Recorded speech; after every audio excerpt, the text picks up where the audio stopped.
Hey, it's Faraz from 2019 here.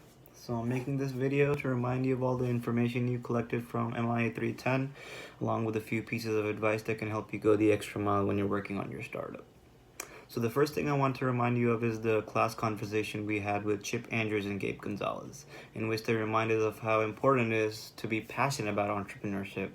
Our passion for business is what helps us be creative and also the ideas flow. So keep yourself passionate about your work at all times.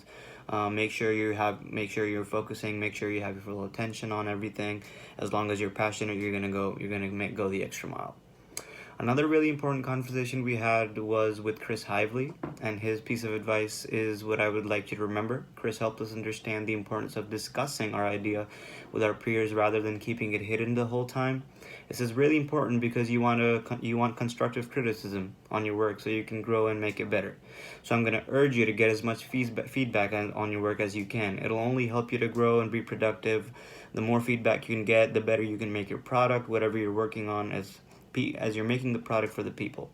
As more people know about the product, they'll only help you, give you ideas on how you can make it better. So that's one thing that's really important.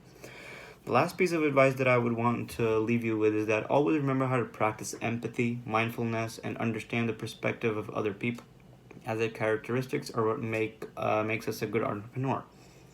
Throughout the semester, we learned how these traits can be used in everyday life, and they help you focus and understand your problems much better. I made a promise to myself to make sure I use these tools to grow as a person, and I just wanted to remind you of that promise through this video.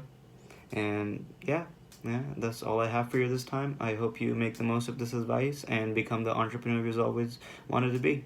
See ya.